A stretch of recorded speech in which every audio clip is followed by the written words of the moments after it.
Morning Jawahar memorial senior secondary school में आपका स्वागत। आज हम अलंकार के विषय पर चर्चा करेंगे। अलंकार का शाब्दिक अर्थ जो होता है वो होता है आभूषण।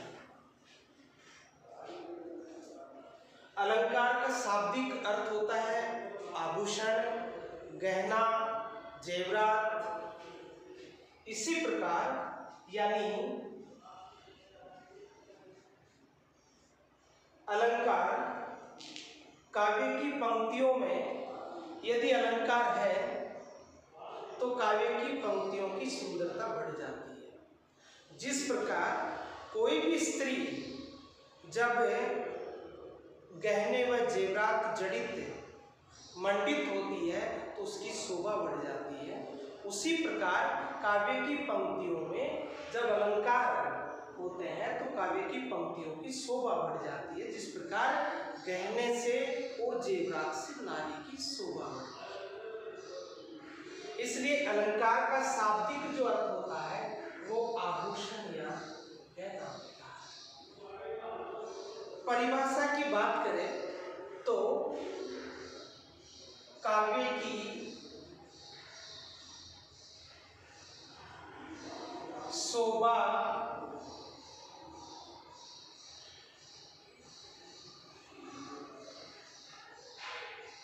बढ़ाने वाले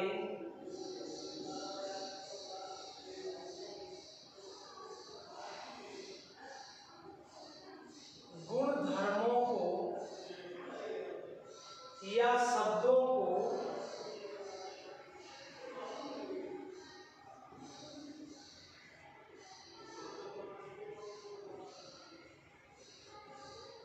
अलंकार कहते हैं।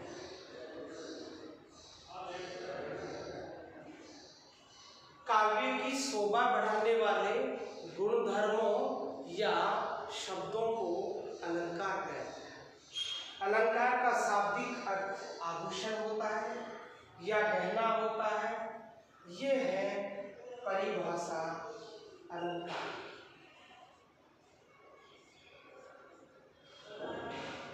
अलंकार के दो भेद होते हैं। नंबर 1 शब्दालंकार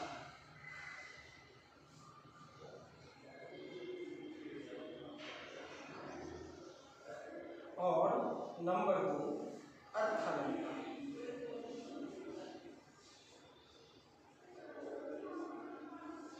शब्दालंकार, अर्थालंकार ये दो भेद होते हैं अलंकार के। यानी शब्दालंकार काव्य की पंक्तियों में शब्द की चमत्कारिक अनुभूति हो उसे शब्द अलंकार कहते हैं। उसी प्रकार अर्थालंकार काव्य की पंक्तियों में अर्थ की चमत्कारिक अनुभूति हो वहां अर्थालंकार होता है। यानी शब्द और अर्थ काव्य की पंक्तियों में शब्द की चमत्कारिक अनुभूति होती है वहां शब्दालंकार होता है। और अर्थालंकार काव्य की पंक्तियों में शब्द के अर्थ की चमत्कारिक अनुभूति होती है वहां अर्थालंकार होता है। शब्दालंकार की चर्चा करें यानी शब्द में की चमत्कारिक अनुभूति और यहाँ अर्थ की अनुभूति। इस प्रकार हम आज इस अलंकार के विषय पर चर्चा कर रहे हैं। थोड़ा सा ध्यान देने की जरूरत है कि अलंकार का शाब्दिक अर्थ आभूषण होता है, गहना होता है। अलंकार की परिभाषा काव्य की शोभा बढ़ाने वाले शब्दों को अलंकार कहते हैं। अलंकार के दो भेद होते हैं, शब्दालंकार, अर्थालंकार। शब्दालंकार काव्य की पंक्तियों में शब्द की चमत्कारिक अनुभूति होती है वहां शब्दालंकार होता है। और अर्थालंकार काव्य की पंक्तियों में जहां अर्थ यानी शब्द के अर्थ की चमत्कारिक अनुभूति होती है वहां अर्थ अलंकार होता है। तो हम सबसे पहले शब्द अलंकार के बारे में जानते हैं। नंबर 1, अनुप्रास अलंकार।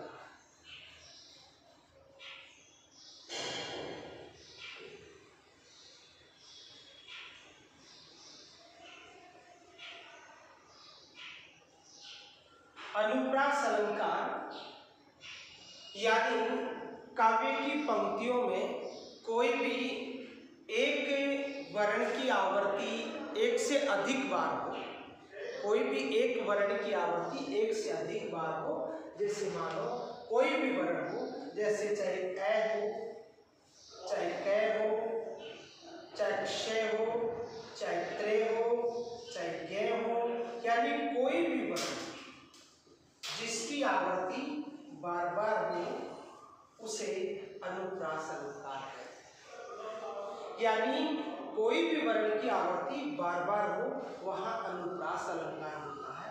मान लो जैसे मैंने लिखा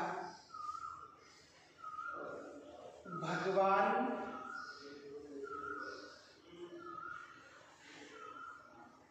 भक्तों की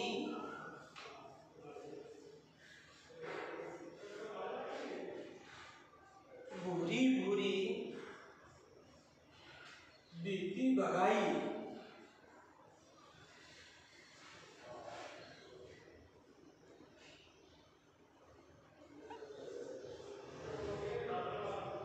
ये तो इस काव्य की पंक्ति में एक ही वर्ण जो है, जैसे भय, भगवान भक्त में भय, भूरी में भय, भूरी में भय, बीती में भय और भगाई में, यानी ये भय जो वर्ण है वो बार बार आ रहा है, इसलिए इसमें अनुप्रास अलंकार होता है। इसी प्रकार हम आगे देखेंगे।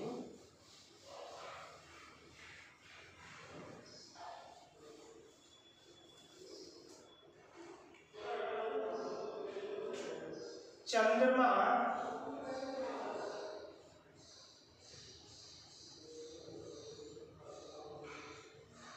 की चांदनी को चंदू ने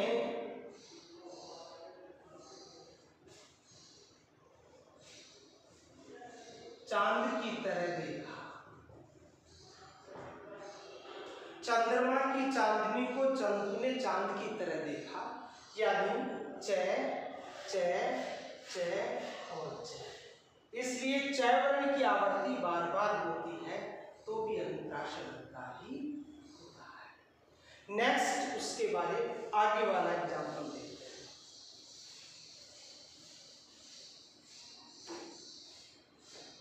तरणी तट तनुजा तरु तमाल तरुवर, यानी इस पंक्ति में तरणी तट तनुजा तरु तमाल तरुवर, तो यहाँ तय तय तय तय तय और तय, यानी तय वर्ण की आवर्ती बार बार होती है तो भी अनुप्रास अलंकार होता है।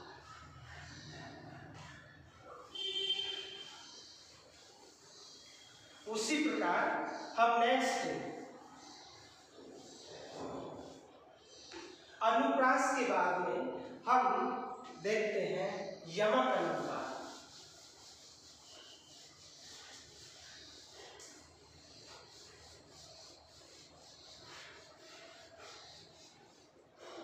यमक अलंकार यानी यमक अलंकार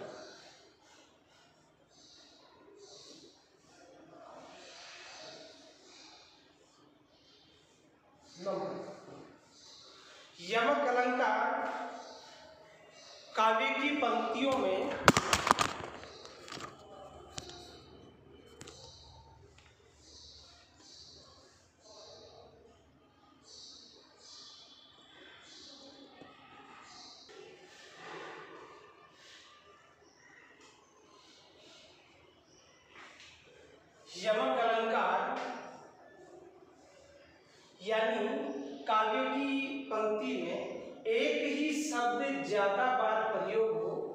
पर हर बार अर्थ उसका अलग अलग हो, वहां पर यमक अलंकार होता है। यानी जिस प्रकार मानो मैंने लिखा, जैसे शून्यो अरक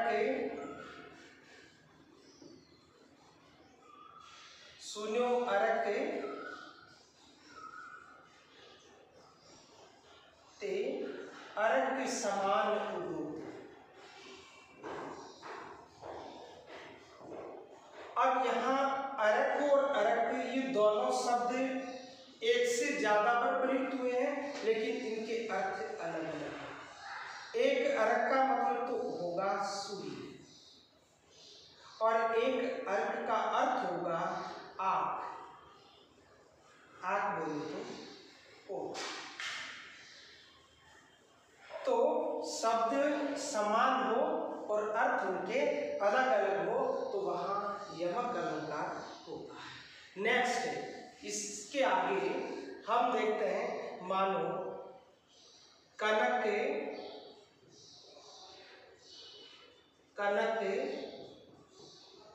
तेसो गुनी मादकता अधिकाय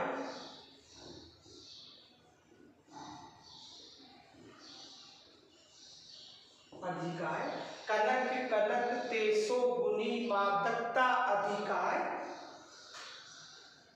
या पाय बुराई या जग खाए बुरा।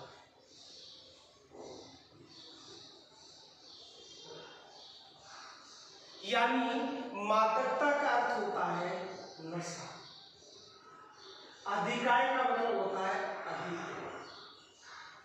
यानी यहाँ कनक और कनक दोनों शब्द समान है, तो एक कनक का मतलब तो अर्थ होगा सोना,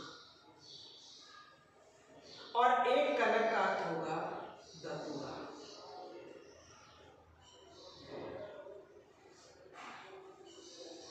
शब्द समान है, लेकिन इनके अर्थ दोनों के भिन्न भिन्न हैं। उसी प्रकार यानी जब एक ही शब्द ज्यादा बार प्रयोग हो पर हर बार अर्थ अलग अलग आए, वहां पर यमक अलंकार होता है। कनक तेसो गुनी मादकता अधिकाय या पाए बोराय या जग पाए बोराय। यानी बोराय का मतलब बावला हो जाना। कोई व्यक्ति अत्यधिक सोने को पा करके यानी उसका नशा हो जाता है, या किसी को यानी धतूरे का नशा हो जाता है, तो शब्द समान हो और अर्थ उनके अलग अलग हो, वहां पर यमक अलंकार होता है। नेक्स्ट और देखते हैं,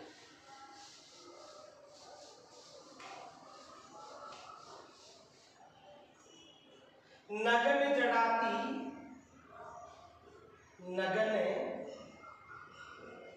जड़ाती थी वे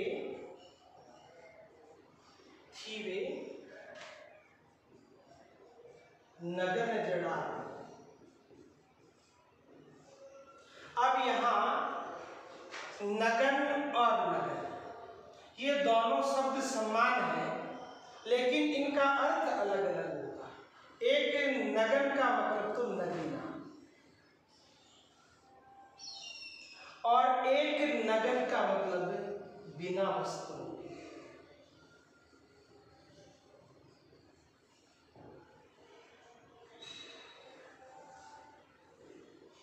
यानी शब्द समान हो और अर्थ उनके भिन्न भिन्न हो। नगन का अर्थ नगीना और नगन का अर्थ बिना वस्त्रों के। उसी प्रकार हम नेक्स्ट वाले एग्जाम्पल को देखते हैं। यानी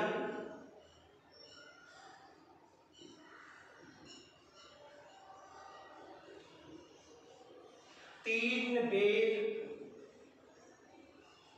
खाती थी वे तीन बेर खाती।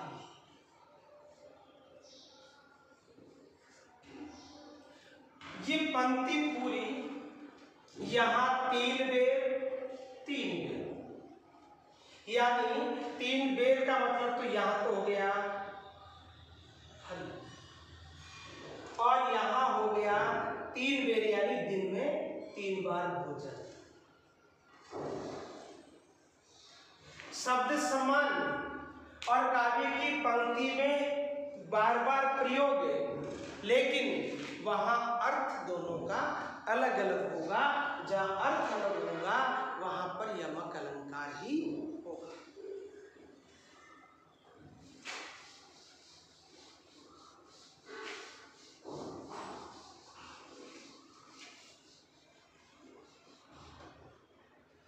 यानी यमक अलंकार काव्य की पंक्तियों में एक शब्द बार बार आए और उसका अर्थ अलग अलग हो, वहां पर यमक अलंकार होता है। कनक कनक तेसो गुनी मादकता अधिकाय, या पाए बुराय या जग खाए बुराय। नगन जड़ाती थी वे नगन जड़ाती थी, 3 बेर खाती थी वे 3 बेर खाती है। यहाँ भी यमक अलंकार है। सारंग ने सारंग कही कि सारंग बोल्यो आई, जो सारंग कहे सारंग छूटो जाई। तो यहाँ सारंग शब्द का अर्थ भी अलग अलग निकलता है। जैसे मानो मैंने लिखा है सारंग, एक सारंग का अर्थ तो होता है यानी मोर, यही दूसरा सारंग है बादल, यही तीसरा सारंग है सर, ये चौथा सारंग है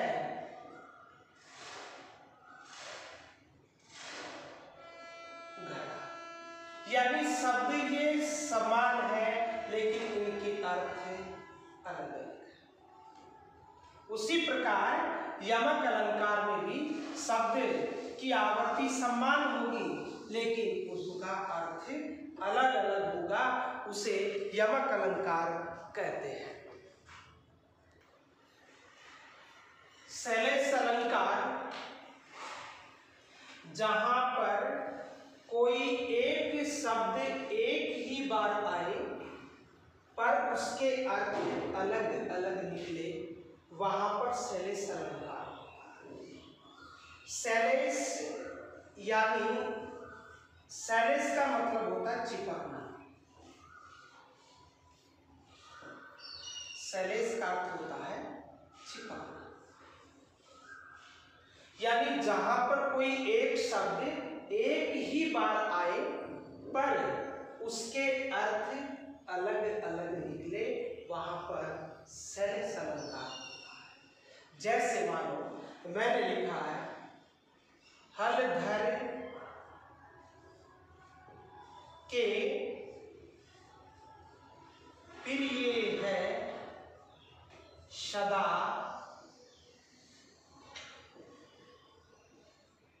केशव और किसान।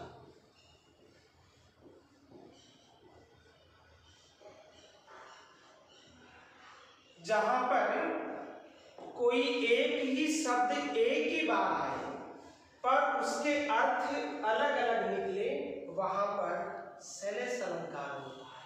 मैंने एक एग्जाम्पल लिखा है हल धर के प्रिय है सदा केशव और किसान। तो इस शब्द के संदर्भ में हम इस केशव का और किसान का अर्थ निकाले।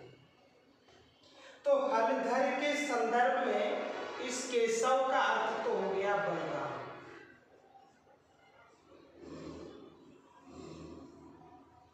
अर्थ अलग अलग निकाले, शब्द एक ही बार आए, अर्थ अलग अलग निकाले। तो हलधर के संदर्भ में केशव का अर्थ बलराम और किसान के संदर्भ में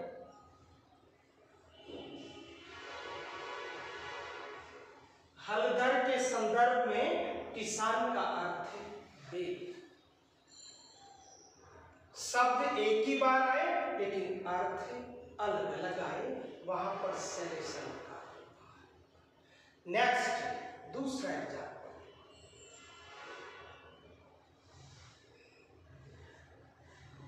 बलिहारी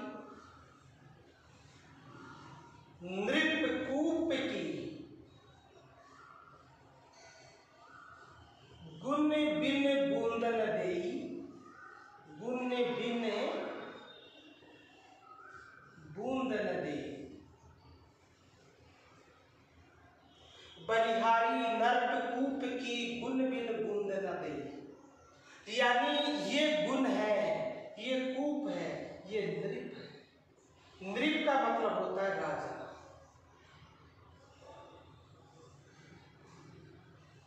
और कूप का मतलब होता है कुआं।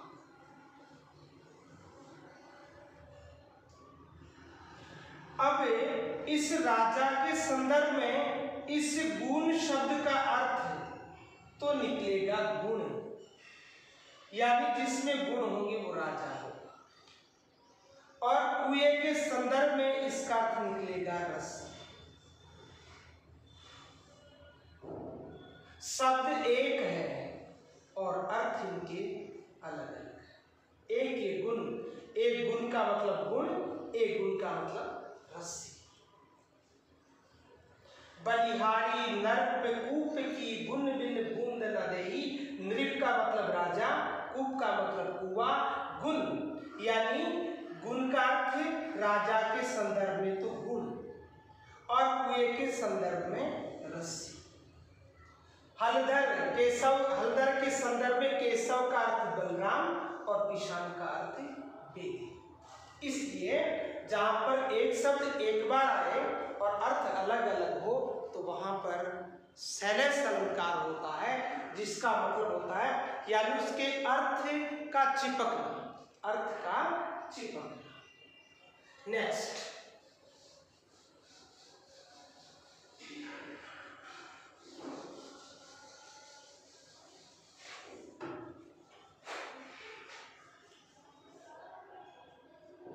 रहीमन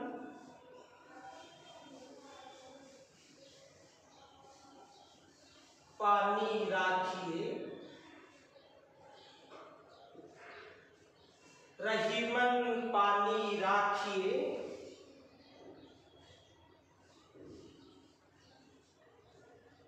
बिन पानी सब सून। रहीमन पानी राखिए बिन पानी सब सून, पानी गए न उबरे, पानी गए न उबरे, मोती मानस, मोती मानुष छुन। रहीमन पानी राखिए बिन पानी सब सून, पानी गए न उबरे, मोती मानस छुन। अब यहाँ जो सलिष्ट जो अर्थ है, वो सलिष्ट जो शब्द है वो तो है पानी। तो पानी के संदर्भ में इस मोती का अर्थ तो निकलेगा चमक। शब्द एक ही बार प्रयुक्त हो और अर्थ उसके अलग अलग हो। पानी के संदर्भ में मानुष का अर्थ है प्रतिष्ठा, बोले तो इज्जत मान सम्मान। पानी के संदर्भ में चून का अर्थ है जल या जीवन, जल या जीवन। जहां पर कोई एक शब्द एक ही बार आए, उसके अर्थ अलग अलग निकले, वहां पर शैलेश अलंकार होता है। रहीमन पानी राखिए बिन पानी सब सून, पानी गए न उबरे, मोती मानस चून। तो यह पानी के संदर्भ में मोती का अर्थ चमक, पानी के संदर्भ में मानुष का अर्थ प्रतिष्ठा, पानी के संदर्भ में चून का अर्थ जल या जीवन। इस प्रकार हमारा शैलेश अलंकार को हमने जाना है, पहचाना है, यानी जहां पर कोई एक शब्द एक ही बार आए पर उसके अर्थ अलग अलग हो, वहां पर शैलेश अलंकार होता है। यानी शब्द एक लेकिन उसके अर्थ शब्दों की तुलना में अलग अलग हो, वहां पर शैलेश अलंकार होता है। अब हम नेक्स्ट जो है यानी शैलेश अलंकार के भेद, शैलेश अलंकार के भेदों को जानेंगे। अभंग शैलेश और सभंग शैलेश, इन दोनों के बारे में अपन जानकारी लेंगे और अच्छे से इसको जानें। शैलेश अलंकार के भेद, हमने शैलेश के बारे में जाना कि शैलेश एक बार शब्द आए लेकिन उसका अर्थ अलग अलग जाए। अब शैलेश अलंकार की बात करें तो इसके दो भेद होते हैं, अभंग शैलेश और सभंग शैलेश। अभंग शैलेश का मतलब है कि अभंग शैलेश में शब्दों को बिना तोड़े उनके अर्थ निकाले, शब्दों को बिना तोड़े उनका अर्थ निकाले। मतलब जैसे मानो अभंग का मैंने ये लिखा, रहीमन पानी राखिए, रहीमन पानी राखिए बिन पानी सब सूर, पानी गए न उबरे, पानी गए न उबरे, मोती मानस चून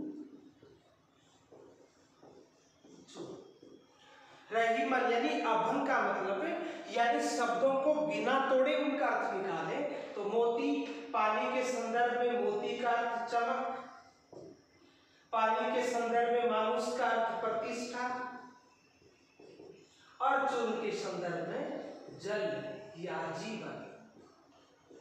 यानी बिना तोड़े हमने अर्थ निकाले हैं। किसमें? अभंग शैलेश। एक ही बात ध्यान रखनी है कि अभंग शैलेश में शब्दों को बिना तोड़े उनका अर्थ निकलता है, और सभंग में यानी शब्दों के अर्थ को, यानी शब्दों को तोड़कर फिर बनाना होगा क्या? सभंग शैलेश। जिस प्रकार मैंने लिखा है, सखर सुकोमल मंजू दोष रहित दूषण सहित, ये तुलसीदास जी की पंक्ति है। अब यहाँ यानी सखर, अब इस सखर का अर्थ होता है कठोर।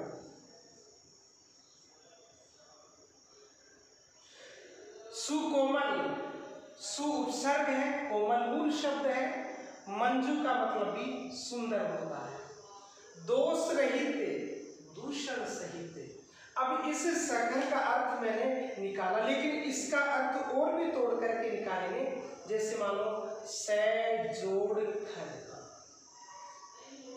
ये निकाला है, जिसका मतलब दूषण यानी दोष रहित। यानी यहाँ सभंग शैलेश शब्दों में शब्दों को तोड़ना आवश्यक हो जाता है, और तब जाकर के उनका अर्थ निकलता है। जैसे मानो सखर का मतलब होता है कठोर या कठिन, और इस सखर का और टुकड़े करके यानी सै जोड़ खर यानी दोष रहित दूषण सहित, यानी कठोर जिसका कोमल व्यक्ति होता है, जिसका हृदय कतई कठोर नहीं होता, वो कोमल होता है, और जो व्यक्ति जिसका हृदय कठोर होता है वो दोष रहित होता है। तो इस प्रकार एक में अभंग में शब्दों को तोड़ा नहीं जाता, एक में शब्दों को तोड़ना जरूरी हो जाता है। इसलिए ध्यान रखना, यानी एक तो अभंग शैलेश, एक सभंग शैलेश, ये शैलेश अलंकार के दो भेद होते हैं। तो ये विशेष रूप से ध्यान रखना है। अभंग शैलेश में शब्दों को बिना तोड़े उनके अर्थ निकाले, जो हमने यहाँ निकाले हैं। हमने सीधे अपने मोती, चमक, मानुष, प्रतिष्ठा, चून, जल, जीवन, लेकिन यहाँ सखर यानी सै जोड़ खर, सखर का कठोर और सै जोड़ खर, यानी इसका अर्थ हमने अलग निकाला है, यानी टुकड़े करके शब्दों को तोड़ करके। अब हम नेक्स्ट जो है वो हम जानेंगे अर्थालंकार।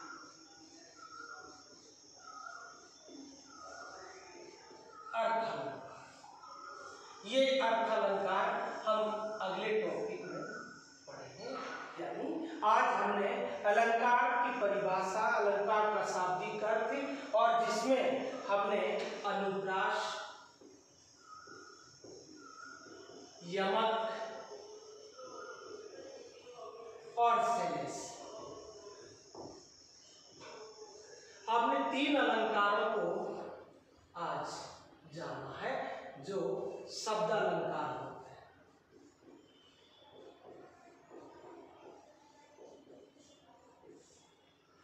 और कल हम पढ़ेंगे अर्थालंकार, जिसमें हम उपमा, उत्प्रेक्षा, रूपक, प्रतीक, यानी इन अलंकारों को हम कल जानेंगे। धन्यवाद।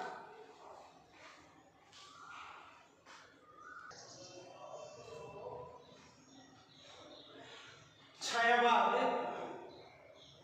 सन 1918 से 1936 जो हम पढ़ रहे थे, छायावाद का अहम जो महान कवि वो हमने जयशंकर प्रसाद जी को पढ़ लिया था। प्रसाद, सूर्यकांत त्रिपाठी निराला,